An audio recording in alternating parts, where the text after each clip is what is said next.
प्यारे साथियों, आप सभी का स्वागत करता हूं अपने एमआरएस स्टडी परिवार में। तो डियर, आज की इस वीडियो में मैं यहां पे बात करने वाला हूं। जैसा कि आपको पता है कि बिहार में जूनियर इंजीनियर का वैकेंसी जो है बिहार तकनीकी सेवा आयोग यानी बीटीएससी के तरफ से निकाला गया है। तो जल संसाधन विभाग ने 2023 में एक नियम बनाया था, अधिसूचना जारी किया था, जिसके अंतर्गत नियमावली में कुछ पॉइंट्स बताए गए हैं जिसके बारे में हम आपके साथ शेयर करने वाले हैं। जैसा कि आपको पता है कि जल संसाधन विभाग जूनियर इंजीनियर बहाली के लिए नोडल विभाग के तौर पे आपका बनाया गया है था। तो इसके अंतर्गत ये बताया गया है कि बिहार अवर अभियंता सिविल, इलेक्ट्रिकल और मैकेनिकल के लिए नियमावली 2023 बनाया गया है। इसके अंतर्गत आपका जो है विस्तृत संपूर्ण बिहार राज्य में होगा और यह तुरंत के प्रभाव में प्रवृत्त होगी। यहाँ पे बताया ये भी जा रहा है इस अधिसूचना के अंतर्गत कि विभाग से अभिप्रेत है बिहार सरकार के वैसे विभाग यथा जल संसाधन विभाग, लघु जल संसाधन विभाग, पथ निर्माण विभाग, भवन निर्माण विभाग, ग्रामीण कार्य विभाग, लोक स्वास्थ्य अभियंत्रण विभाग, नगर विकास एवं आवास विभाग, योजना एवं विकास विभाग आदि जिनके नियंत्रणाधीन संबंधित junior engineer civil, electrical, mechanical का संवर्ग हो, नियुक्ति प्राधिकार से अभिप्रेत के संबंध में संबंधित विभाग के अभियंता प्रमुख, मुख्यालय अथवा विभाग द्वारा इस परियोजनार्थ प्राधिकृत अन्य कोई पदाधिकारी। तो कई सारे लोगों को जो है इसके अंतर्गत रखा गया था, जिस पे ये जो नियमावली है वो लागू किया जाएगा। इसमें आपका जो रिजर्वेशंस है बिहार सरकार के सामान्य प्रशासन विभाग द्वारा नियुक्ति के संदर्भ में समय समय पर यथा निर्धारित आरक्षण रोस्टर से संबंधित प्रावधान इस संवर्ग में नियुक्ति पर भी लागू होगा। यानी जो वैकेंसीज है उस पर लागू होंगे जो सामान्य प्रशासन विभाग रिजर्वेशन पॉलिसीज लागू करता है उसमें। इसमें यह भी बताया गया है कि इस संवर्ग में नियुक्ति कन्या अभियंता यानी junior engineer civil, electrical, mechanical के पद पर सीधी भर्ती के आधार पर होगी। इस संवर्ग में प्रोन्नति का आधार पर कोई प्रवेश नहीं होगा। माने जूनियर इंजीनियर पद के लिए किसी भी तरीके का प्रमोशन नहीं होगा। आप डायरेक्टली जूनियर इंजीनियर आपको बनना होगा, कोई प्रमोशन आपका नहीं होने वाला है। रिक्तियों की गणना जो है ये प्रत्येक वर्ष 1 अप्रैल के स्थिति के आधार पर आरक्षण कोटिवार रिक्तियों की गणना की जाएगी।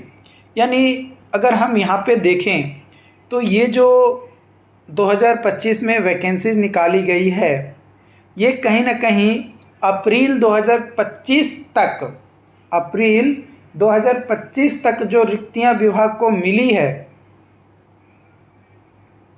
उसके आधार पे निकाली गई है, ये कह सकते हैं। क्योंकि यहाँ पे जो नियमावली बनाया गया है इसमें जो 2023 में उसमें साफ बोला गया कि अप्रैल में हर साल कर सकते हो कि आपका रिक्तियां मांगा जाएगा और उसके हिसाब से अधियाचना जो है वो आयोग को भेजा जाएगा। अधियाचना के आधार पर आयोग समय समय पर उस रीति से जैसा कि यह उचित समझे इस संवर्ग में आरक्षण कोटिवार रिक्तियों को सीधी भर्ती द्वारा नियुक्ति से भरने की विज्ञापन जारी करेगा, यानी विज्ञापित करेगा, यानी एडवर्टीजमेंट नोटिफिकेशंस आपका जारी किया जाएगा।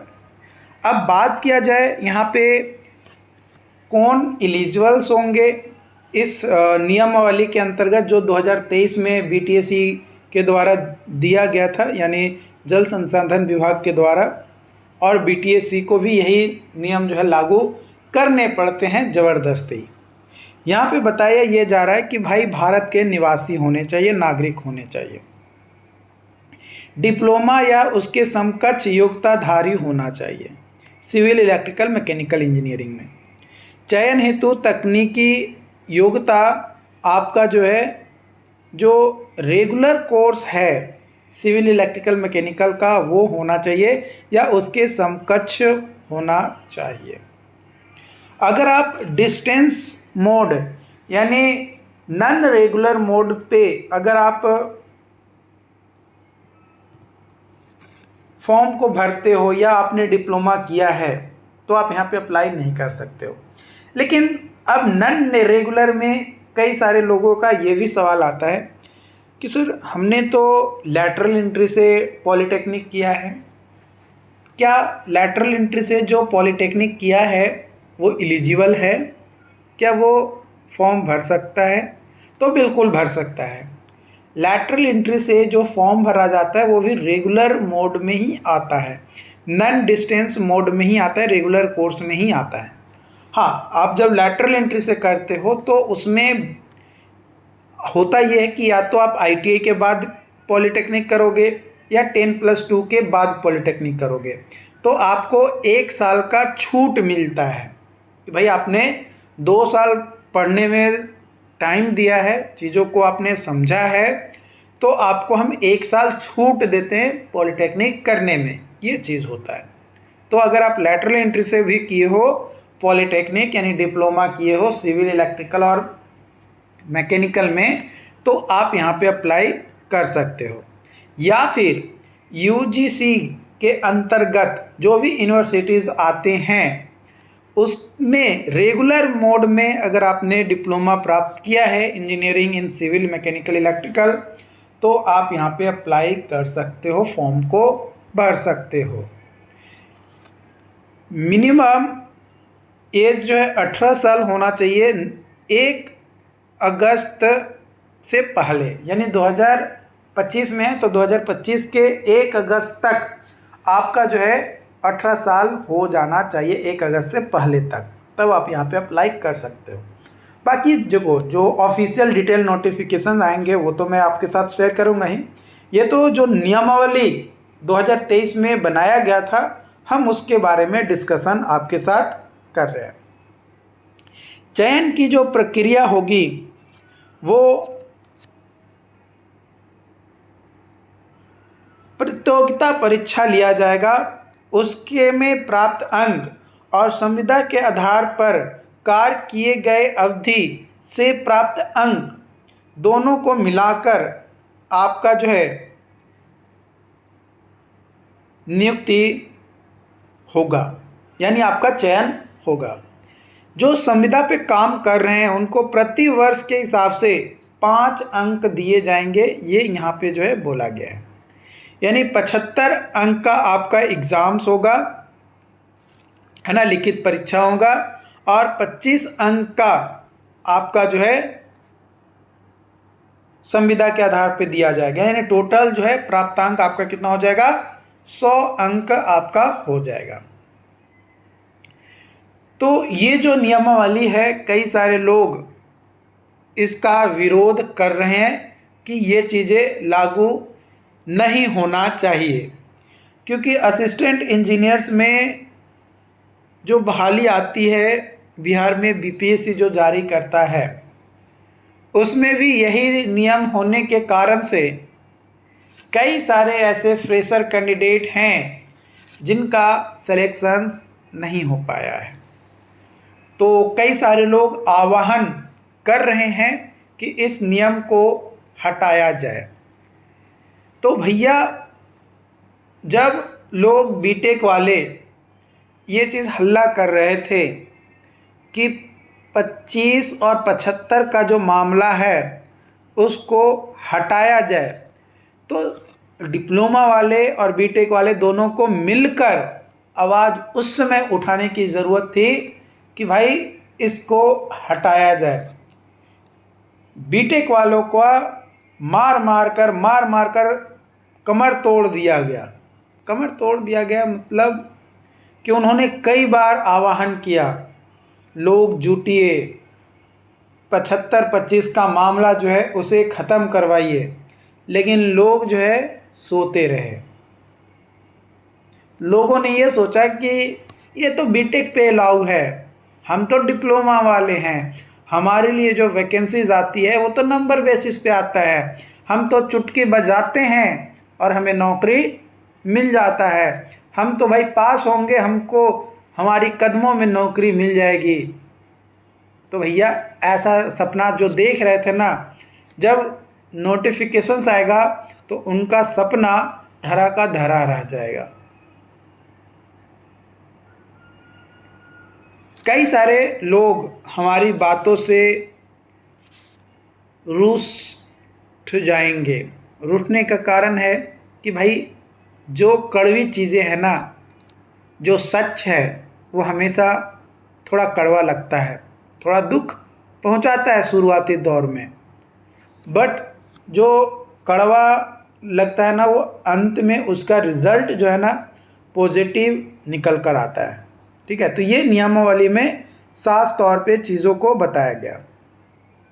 इसके अलावा एक और पॉइंट यहाँ पे जोड़ा ये गया है कि कुल रिक्त पदों का 40% पद आरक्षित रहेगा। किसके लिए?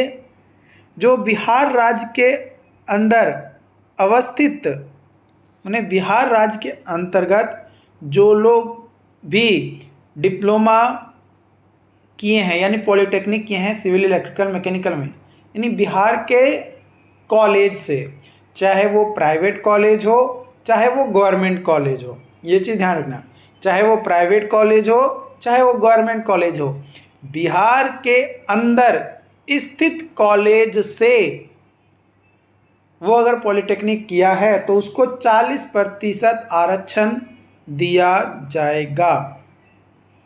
और ऐसे शेष रिक्तियां जो बच जाएगी उसमें 60% में लिया जाएगा, जो कि सभी कैटेगरी को वहाँ पे अलाउ किया जाएगा। आप बिहार से किए हो कि नहीं किए हो उससे कोई फर्क नहीं पड़ता है। तो ये नियमावली जो 2023 में जारी किया गया था ना, उसमें साफ तौर पे लिख दिया गया है। कई सारे लोग इस नियम को लेकर ये बोल रहे हैं कि ये तो जब नंबर बेसिस पे वैकेंसीज आया था 2019 में तब बोला गया था, तो भैया ऐसा नहीं है। जब 2023 में नियमावली चेंज हुआ उस समय भी जल संसाधन विभाग ने 60 और 40 का मामला रखा है। तो ये 60 और 40 के मामले से लोगों को थोड़ा फ़ायदा तो हो रहा है, लेकिन जो संविदा लागू कर दिया गया है उससे लोग कहाँ जाएंगे?